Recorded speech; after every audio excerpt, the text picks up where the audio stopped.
ខ្លាញ់បាបស្រែមបងអើយចង់ទុំអើយស្រីបាត់នាងយូខ្លាំងម្លេះអើយអត់រវាំងមកមើលក្របីបាត់នាងយូខ្លាំងម្លេះអើយអត់រវាំងមកមើលក្របីបើមានគីដេញជួនព្រៃស្រែមបងអើយមិនដេញដល់ណា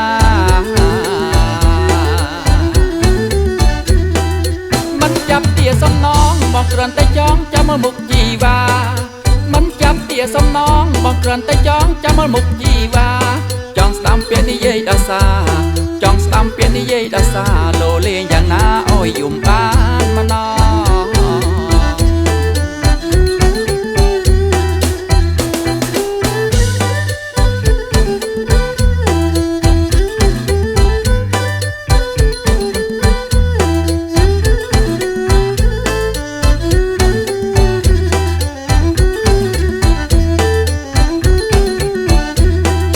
ក្លៀចក្របីស្នែងនំអើយអីឡូវនៅជាប់ចំណងអាក្លៀចណាក្របីស្នែងនំអើយអីឡូវនៅជាប់ចំណង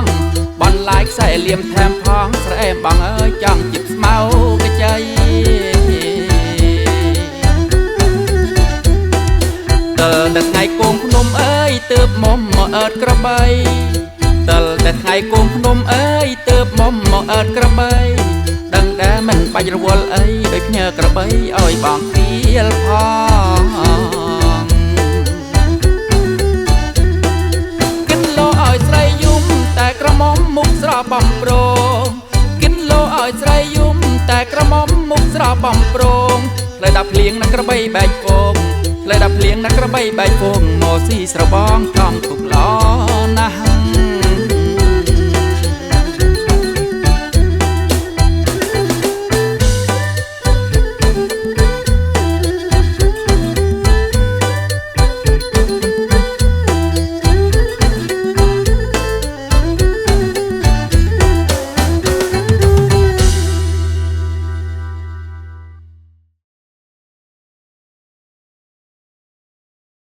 សូមមេត្តាចុច Subscribe និងរូបកណ្ដឹងដើម្បីទទួលបាននូវវីដេអូថ្មីៗពី Home of Music